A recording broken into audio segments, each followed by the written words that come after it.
요즘 부동산 시장의 분위기는 겉보기에 잠잠한 것 같기도 합니다. 근데 썸네일에서 폭등을 하고 있다고 하니 이게 무슨 소리야 하고 들어오셨을 거예요. 뉴스도 부동산도 아직은 썰렁하고 거래도 뜸한데요. 그런데 실제로는 수도권이든 지방이든 조용히 폭등을 준비하고 있습니다.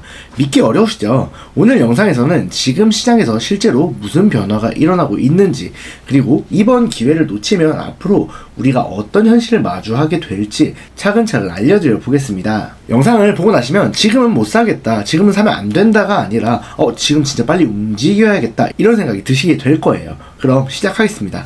안녕하세요, 부의 레시피입니다. 지금 시장은 겉으로 보면 크게 움직임 없이 멈춰 있거나 비싼 상급지 위주로만 움직이는 것처럼 보입니다. 하지만 실제로 시장은 절대 조용하지 않은데요. 모두가 신경 쓰지 않고 있지만 아래에서는 조용히 폭등을 준비하고 있습니다. 그래서 이미 부동산 폭등은 시작됐다고 볼 수도 있는데요. 2025년 이제 남은 시간 동안이 성공과 실패의 기로에 서 있을 수 있는 마지막 기회라고 할 수 있을 것 같습니다. 그러면 제가 어떤 근거로 그렇게 생각을 하고 있는지 하나하나 설명을 드리면서 어떻게 해야만 하는지 말씀을 드려볼게요. 네, 그래프를 하나 볼게요. 지금 서울 기준 매매 전세 월세 지수 그래프입니다. 2022년도 말에 매매 전세가가 급락을 했죠. 그 이후에 23년도와 24년도를 거치면서 전세 매매는 서서히 회복을 하고 있는데요. 아직 주춤주춤하기도 합니다. 일부 상급지들은 전고점을 회복하기도 했지만 대부분은 서울 역시 전고점을 회복하기에는 아직도 굉장히 차이가 많이 있습니다. 근데 월세는 어떨까요? 월세는 매매가와 전세가가 폭락을 하던 그 시기에도 계속해서 오르고만 있었습니다. 월세는 지난 10년 동안 거의 제자리거나 오히려 내리던 추세였는데요. 지난 10년 동안 올랐던 금액보다 지난 1년 동안 훨씬 더 많은 금액이 오르기도 했습니다. 심한 곳은 2년 사이에 30에서 40%씩 오른 곳도 있는데요. 그래서 2022년도 1월을 100으로 놓았을 때 매매지수와 전세지수 같은 경우에는 95로 현재 5씩 빠져있는 상태인데요. 반면에 월세지수는 124.4로 24% 정도가 오른 걸 볼 수가 있습니다. 그렇다면 왜 이런 일이 발생을 한 걸까요? 이유는 간단합니다. 정부가 매매와 전세 수요를 동시에 눌러놓은 상태이고요. 모든 시장 참여자를 월세로 가도록 몰아넣고 있기 때문입니다. 집은 인간의 필수 요소인 의식주 중에 하나입니다. 세상에 누구나 살 집은 필요하고요. 그 집을 매매, 전세, 월세 세 가지 중에는 반드시 하나를 택해야만 하는 그런 시장입니다. 그런데 매매와 전세라는 선택지를 이렇게 가기 어렵도록 만들어 놓는다면 당연히 선택지는 월세밖에 남지가 않고요. 그러니까 월세가 당연히 오를 수밖에 없는 겁니다. 그리고 지금까지 모든 수요자가 월세로 쏠렸음에도 전세나 매매가가 크게 요동치지 않았던 건요. 지금까지 전세라는 제도 덕분에 지나치게 월세가 저렴했기 때문이에요. 그래서 10년 동안 거의 월세가 오르지를 않았죠. 그래서 앞에 그래프를 다시 한번 보면 월세는 통계를 작성하기 시작한 2016년 이래로 계속해서 내리기만 하다가요. 전세가가 내리기 시작하는 22년도 직전부터 본격적으로 오르기 시작했습니다. 여기서 지수가 24% 이상 올랐다는 얘기는요. 실제로 많이 오른 곳들은 50% 이상 오른 아파트들도 많다는 이야기고요. 그렇다면 앞으로도 이렇게 월세만 계속해서 오르고 전세와 매매는 지지부진하게 유지할 수 있는 걸까요? 그렇지 않습니다. 이거는 구조적으로 그렇게 오래 갈 수 없는 이야기이기 때문이에요. 지금의 상황을 한번 말씀드려 볼게요. 지금 시장은 이미 문재인 정부 시절부터 이어져 온 수많은 규제들이 중첩되어 있는 상황이고요. 그 규제의 방향은 수요를 억제해서 매매와 전세가를 통제해라 입니다.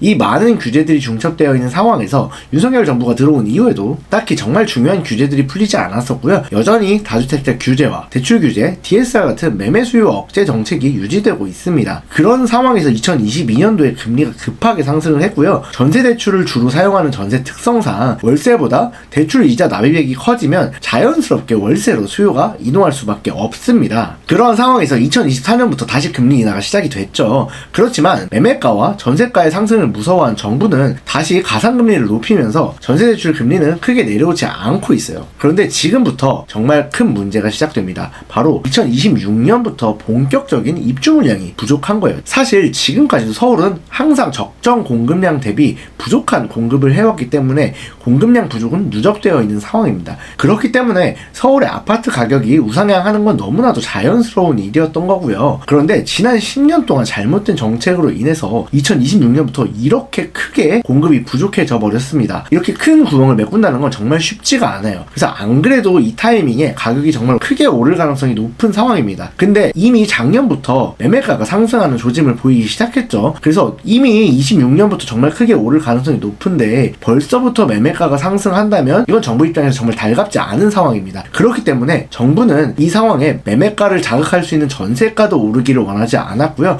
그래서 전세가와 매매가를 동시에 누르는 제도를 시행을 했습니다. 바로 무엇이냐면요, 가상금리 인상이에요. 바로 금리를 보면 이걸 알 수가 있는데요, 굉장히 많은 그래프가 좀 복잡하게 있죠. 바로 시장금리의 기준이 되는 은행채 금리와 대출의 기준이 되는 코픽스 금리, 그리고 우리가 많이 사용하는 주택담보대출과 기준금리를 나타내는 그래프입니다. 그리고 2020년부터 보았을 때 항상 이 모든 금리들은 같은 방향으로 움직이고 있습니다. 오를 때는 같이 올랐고요, 이렇게 보합을 유지할 때는 같이 보합을 했고요, 내릴 때는 같이 내려오던 그런 패턴을 보이는 금리입니다. 그런데요, 이 24년 9월을 기점으로 볼게요. 이 24년 9월을 기점으로 다른 모든 금리는 내리고 있는데 주택담보대출과 전세자금대출만 인위적으로 오르는 패턴을 볼 수가 있습니다. 바로 이 시기에 정부에서 은행권을 압박하면서 주택담보대출과 전세대출에 적용되는 가상금리를 올리기 시작한 거예요. 그래서 전세자금대출과 주담대가 다른 금리와 동떨어지게 오르게 된 겁니다. 이렇게 금리를 올려가면서 매매와 전세로 가는 길을 막아놨고요. 그렇기 때문에 시장 참여자들은 매매와 전세가 아닌 아직 저렴한 월세로 모든 시장 참여자가 몰려갔던 겁니다. 그렇기 때문에 시장의 폭등을 막을 수 있었던 거예요. 그렇다면 언제까지나 이렇게 가상금리를 통해서 시장의 폭등을 막을 수 있을까요? 만약에 이게 가능하다면요, 지난 정부들은 이걸 할 줄 몰라서 집값이 오르는 걸 가만히 두고 보고 있었을까요? 절대 그렇지 않습니다. 지금까지 월세로 보내가면서 버틸 수 있었던 건요, 아직 월세가 그만큼 저렴했기 때문입니다. 10년 동안 월세가 오르지 않았기 때문에 상대적으로 매매가나 전세가 대비 월세가 많이 저렴한 상태였고요. 그리고 이렇게 매매가와 전세가로 가는 걸 막아준 기간 동안 이 시장의 수요를 온전히 월세가 다 받아내고 있었다는 걸 이 수치와 그래프를 통해서 직관적으로 확인할 수가 있습니다. 그런데 이 월세도 오르는 데는 분명히 한계가 있어요. 이게 언제일까요? 바로 수요자들이 어떻게 전세냐 월세냐 매매냐를 선택하는지를 고려해보면 알 수가 있는데요, 바로 전세자금 대출 이자보다 월세가 더 비싸지는 순간이 이 월세 상승의 한계점이라고 할 수 있습니다. 그렇다면 이걸 어떻게 확인할 수 있을까요? 네, 바로 이걸 확인하려면 전월세 전환율을 보면 우리는 어디까지 월세가 오를지, 언제부터 전세가 크게 오르기 시작할지 유추를 해볼 수 있습니다. 여기서 전월세 전환율이란 전세를 월세로 전환할 때 몇 프로 정도의 비율로 전환이 되는지를 나타내는 금액이에요. 전세금에 이 전환율을 곱해주면 얼마의 월세를 내게 되는지를 알 수 있는 겁니다. 그래서 전월세 전환율과 전세 대출을 비교를 했을 때 2022년도의 경우에는요, 전환율이 3.13%였고요 전세 대출은 3.55%였습니다. 그래서 전월세 전환율이 3.13%보다 전세 대출인 3.55%가 더 비쌌으니 수요자들에게는 월세가 전세보다 더 저렴한 선택지였던 겁니다. 그래서 대부분의 수요자들은 월세를 선택을 했고 월세가 올랐던 거고요. 22년도 12월도 마찬가지로 전세자금 대출 금리는 오히려 더 크게 올라서 5.16%가 됐던 반면에요, 전월세 전환율은 오르기는 했지만 여전히 3.84% 수준이었기 때문에 전세 대출이 전월세 전환율보다 훨씬 높죠. 그렇기 때문에 대부분의 사람들은 월세를 선호할 수밖에 없었던 상황인 겁니다. 그렇다면 지금 25년 4월은 어떨까요? 지금 이제 전월세 전환율은 계속해서 올라서 4.2%까지 올랐고요. 반면에 전세자금 대출 금리는 계속해서 내려서 4.09%까지 내려왔습니다. 이미 전세 대출 금리보다 월세가 비싸진 거예요. 아직까지는 월세를 전세보다 더 선호하는 사람이 있을지언정 기준금리가 조금 더 내려간다면 이제 전월세 전환율과 전세 대출 금리와의 차이는 더 크게 벌어지겠죠. 그리고 심지어 이 현재 전세 대출 금리는 인위적으로 가상금리를 올리면서 올려놓은 대출 금리라서요, 만약에 가상금리도 내려가고 대출 금리까지 내려가게 된다면 이 전월세 전환율과 전세자금 대출 금리와의 차이는 훨씬 더 크게 벌어지게 될 수밖에 없습니다. 여기에 앞으로 기준금리는 계속해서 떨어질 걸 모두가 예상할 수 있습니다. 왜냐하면 최근에 세계 3대 신용평가사라고 불리는 피치사에서 우리나라 한국은행이 기준금리 인하 시기를 놓쳤다고 지적을 했어요. 그러면서 올 연말까지 1.75%까지 낮출 거라고 예상을 했고요. 만약에 이렇게 하지 않는다면 현재 성장이 깨진 한국에 대해서 신용도를 하향 조정할 수도 있다라는 그런 식의 압박을 보인 거라고 저는 생각을 합니다. 그래서 이 1.75%라는 수준이 어느 정도인지를 보면요, 지금 올해 남은 7개월 동안 총 6번의 금통위가 남았습니다. 나왔는데요. 이 6번의 금통위에서 무려 4번의 금리 인하를 할 걸로 피치는 예상을 한 겁니다. 과연 지금 상황에서 이 전세대출 금리가 더 오를 가능성이 있을까요? 아마 그럴 가능성은 거의 없을 겁니다. 그렇다면 여기서 집을 구하는 사람들은 과연 더 이상 전세보다 월세를 선호하게 될 가능성이 있을까요? 아마 쉽지 않을 겁니다. 정리해보면 부족한 입주 물량과 이미 역전된 전월세 전환율, 그리고 앞으로 기다리고 있는 기준금리, 이 모든 것을 종합을 해봤을 때 지금까지처럼 억지로 가상금리를 더 올려가면서 막기도 어려울 거고요. 생각보다 정말 빠르게 금리는 인하될 거라고 생각을 합니다. 그리고 그렇게 금리가 인하가 됐을 때 시장은 정말 빠르게 전세와 매매로 쏠리게 될 수밖에 없을 거예요. 이런 이유들로 지금 당장의 시장은 겉으로는 조용해 보일 수도 있습니다. 하지만 실제로는 속으로 폭등을 이미 준비 중이라는 말씀을 드린 거예요. 지금 이 흐름을 읽고 있는 사람들은 조급하게 매매가가 언제 오를지, 왜 안 오르는지 이걸 무서워하면서 기다릴 필요가 없는 겁니다. 그래서 이제 이 모든 걸 종합을 해봤을 때 오를 상황인 건 알겠다 이거예요. 그렇다면 어디를 투자해야 좋은 투자가 될까요? 제가 딱 몇 군데를 찍어드릴게요.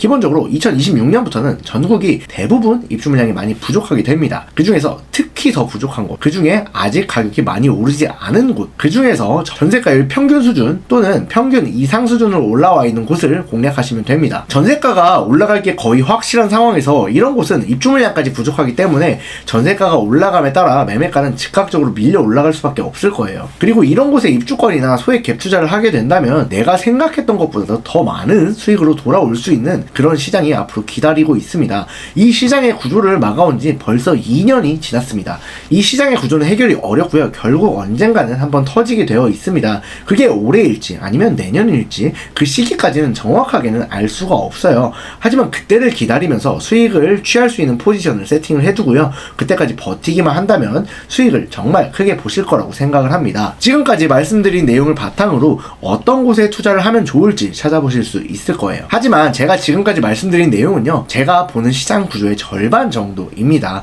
진짜 중요한 건요, 이 지역 안에서도 어떻게 투자를 할 것이며 수익을 극대화할 것이냐, 어떤 저평가 영역을 알아볼 수 있느냐로 진짜 투자의 수익이 결정될 겁니다. 시장의 기회는 아직도 많이 있습니다. 이번 기회가 사라지기 전에 반드시 좋은 세팅 하셔서 행복하게 다음 시장을 맞이하셨으면 좋겠습니다. 오늘 말씀드렸던 내용보다 조금 더 상세한 이야기들을 듣고 싶으시다면 앞으로 진행될 무료 세미나와 영상들에서 자세하게 알려드릴 거고요. 더 많은 인사이트를 실시간으로 얻고 싶으시다면 아래 링크를 클릭하셔서 채팅방에 입장해주세요.